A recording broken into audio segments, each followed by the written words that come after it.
bem? Vocês estão bem? Hoje é terça-feira, dia 4 de fevereiro, e nós vamos continuar falando sobre as leis, as ordenanças para o povo hebreu. Leis sobre o sábado. Plantem e colham em sua terra durante 6 anos, mas no 7º deixem-na descansar sem cultivá-la. Assim, os pobres do povo poderão comer o que crescer por si, e o que restar ficará para os animais do campo. Façam o mesmo com as suas vinhas e com seus olivais. Em 6 dias façam os seus trabalhos, mas no 7º não trabalhem, para que o seu boi e o seu jumento possam descansar, e o seu escravo e o estrangeiro renovem as forças. Tenham cuidado de fazer tudo o que ordenei a vocês. Não invoquem o nome de outros deuses. Não se ouçam tais nomes dos seus lábios. As 3 festas anuais. 3 vezes por ano vocês me celebrarão festa. Celebrem a festa dos pães sem fermento. Durante 7 dias comam pão sem fermento, como ordenei a vocês. Façam isto na época determinada do mês de Abibe, pois neste mês vocês saíram do Egito. Ninguém se apresentará a mim de mãos vazias. Celebrem a festa da colheita, dos primeiros frutos do seu trabalho de semeadura. Celebrem a festa do encerramento da colheita, quando, no final do ano, vocês armazenarem as colheitas.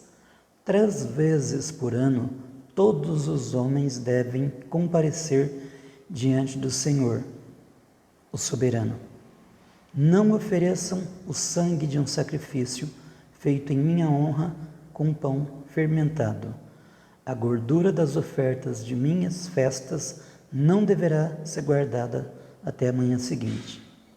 Tragam ao santuário do Senhor, o seu Deus, o melhor dos primeiros frutos das suas colheitas. Não cozinhem o cabrito no leite da própria mãe. O anjo de Deus. Eis que envio um anjo à frente de vocês, para protegê-los por todo o caminho e fazê-los chegar ao lugar que preparei. Prestem atenção e ouçam o que ele diz. Não se rebelem contra ele, pois não perdoará as suas transgressões, pois nele está o meu nome. Se vocês ouvirem atentamente o que ele disser e fizer tudo o que lhes ordeno, serei inimigo dos seus inimigos e adversário dos seus adversários. O meu anjo irá à frente de vocês e os fará chegar à terra dos amorreus, dos hititas, dos fariseus, dos cananeus, dos heveus, dos jebuseus, e eu os exterminarei. Não se curvem diante dos deuses deles, nem lhes prestem culto, nem sigam as suas práticas. Destruam-nos totalmente e quebrem as suas colunas sagradas. Prestem culto ao Senhor, o Deus de vocês, e Ele os abençoará, dando a vocês alimento e água. Tirarei a doença do meio de vocês. Em sua terra, nenhuma grávida perderá o filho, nem haverá mulher estéril. farei completar-se o tempo de duração da vida de vocês. Mandarei adiante de vocês o meu terror, que porá em confusão todas as nações que vocês encontrarem. Farei que todos os seus inimigos virem as costas e fujam. Causarei pânico entre os heveus, os cananeus e os hititas, para expulsá-los de diante de vocês. Não os expulsarei num só ano, pois a terra se tornaria desolada e os animais selvagens se multiplicariam ameaçando vocês. Eu os expulsarei aos poucos, até que vocês sejam numerosos o suficiente para tomarem posse da terra. Estabelecerei as suas fronteiras desde o Mar Vermelho até o Mar dos Filisteus, e desde o deserto até o Eufrates. Entregarei em suas mãos os povos que vivem na terra, os quais vocês expulsarão de diante de vocês. Não façam aliança com eles, nem com os seus deuses. Não deixem que estes povos morem nas terras de vocês, senão eles os levarão a pecar contra mim, porque prestar culto aos deuses deles será uma armadilha para vocês. Depois Deus disse a Moisés: subam ao monte para encontrar-se com o Senhor, você e Arão, Nadab e Abiú, e 70 autoridades de Israel. Adorem à distância. Somente Moisés se aproximará do Senhor, os outros não. O povo também não subirá com ele. Quando Moisés se dirigiu ao povo e transmitiu-lhes todas as palavras e ordenanças do Senhor, eles responderam em uníssono, ou a uma só voz: faremos tudo o que o Senhor ordenou. Na manhã seguinte, Moisés levantou-se, construiu um altar ao pé do monte e ergueu 12 colunas de pedra, representando as 12 tribos de Israel. Moisés então escreveu tudo o que o Senhor dissera.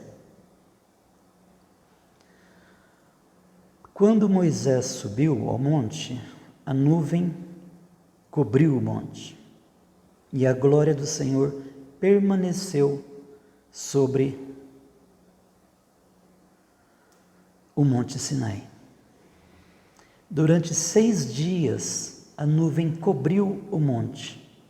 No 7º dia, o Senhor chamou Moisés do interior da nuvem. Aos olhos dos israelitas, a glória do Senhor parecia um fogo consumidor no topo do monte. Moisés entrou na nuvem e foi subindo o monte, e permaneceu no monte 40 dias e 40 noites. Então, a gente pode observar na leitura bíblica, Deus ainda passando os seus mandamentos para o povo. Pela enumeração rabínica, são 613 mandamentos que Deus deu aos hebreus. Em hebraico, a lei é chamada de Torá, que pode significar mandamento, como também instrução ou doutrina. O conteúdo da Torá são os 5 livros de Moisés, mas o termo Torá é aplicado igualmente ao Antigo e ao Novo Testamento como um todo. Segundo os judeus hebreus, a lei de Deus, dada e promulgada sobre o monte Sinai, através de Moisés, é una, eterna e imutável. Constitui-se na expressão perfeita e invariável da vontade de Deus. Os 10 mandamentos são a síntese da Torá. Os 10 mandamentos escritos em hebraico têm a sua origem divina. A lei é para todos os tempos e se constitui no elemento através do qual Deus governa o povo de Israel, servindo como elemento distintivo entre os hebreus e outros povos, os gentios. Todas essas leis expressam a vontade de Deus, através das quais um grupo de sacerdotes exerce o governo do povo, que seria a teocracia. Em um estado teocrático, os poderes temporal e espiritual encontram-se unidos, não havendo distinção entre lei civil, moral ou religiosa.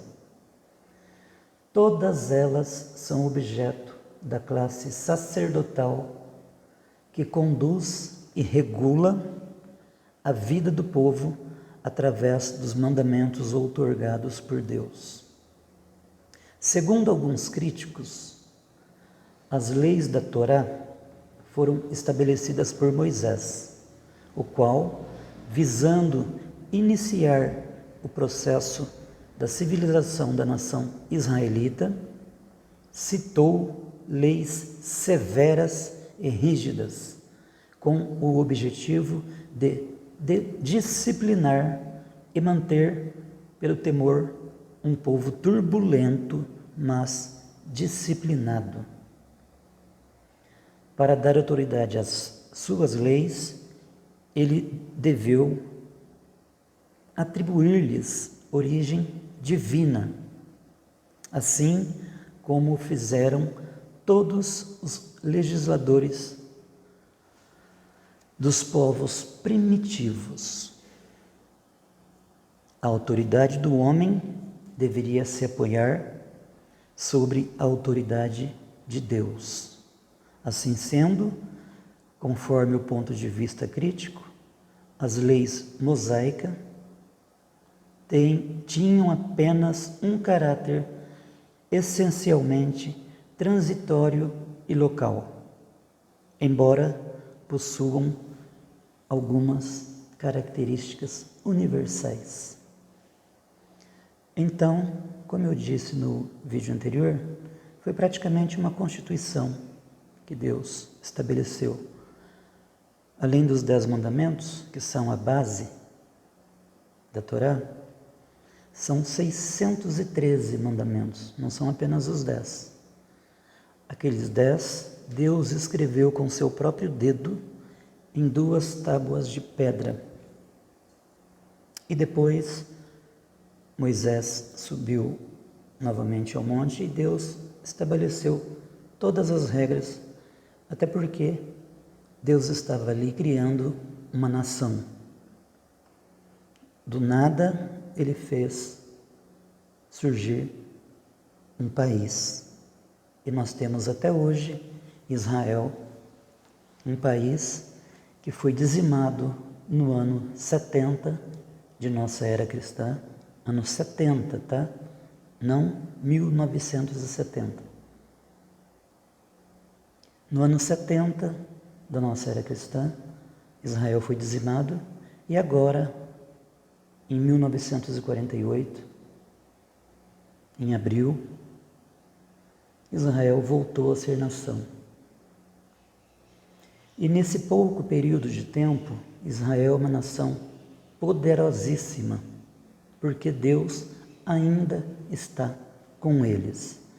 Mas deste Israel que nós estamos falando agora, até chegarmos na atualidade, vai levar ainda muito tempo.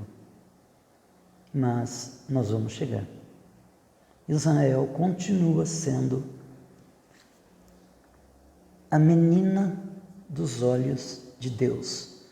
Essa bolinha pequena que tem dentro do seu olho, isso é chamada de a menina dos olhos. Israel é para Deus a menina de seus olhos. Os planos de Deus para Israel são incríveis, são lindos, são maravilhosos. Mas os planos de Deus para você também o são. Os sonhos de Deus são maiores do que os teus. Por isso você pode acreditar em Deus, porque Ele sonhou um sonho para você e Ele quer cumprir na sua vida a sua soberana vontade, a dele, eu quis dizer, não a sua e a minha. Eu já falei em outro vídeo, mas eu vou citar novamente para terminar. Existem duas vontades de Deus. Existe a vontade soberana, quando Deus decide o que Ele vai fazer por você e você abre mão da sua vida entregando-a nas mãos do Senhor, e Ele cuidará de você segundo a sua boa vontade. E eu garanto a você que a vontade soberana de Deus para a sua vida é infinitamente melhor do que você possa imaginar. Mas existe também a vontade permissiva de Deus. Na vontade permissiva, você insiste tanto num assunto que Deus permite que você viva aquela situação. Todavia, Ele não se responsabiliza.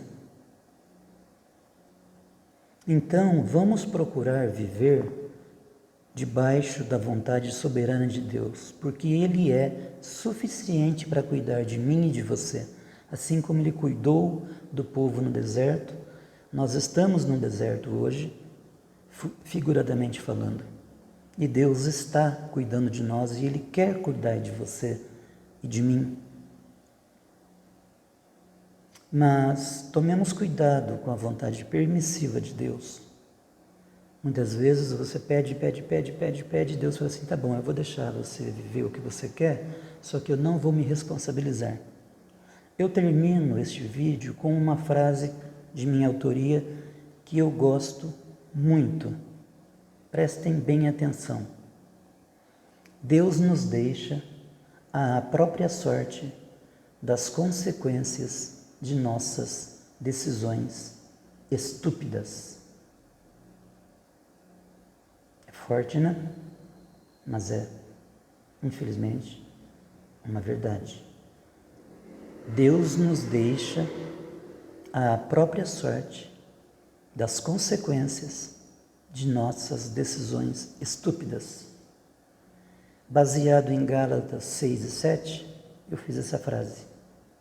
Lá em Gálatas 6 e 7 está escrito: não erreis, porque de Deus não se zomba, porque tudo o que o homem semear, isto também se fará. Deus é amor, mas Deus também é juízo e justiça. Deus te abençoe. Até quinta-feira. Fiquem com Deus.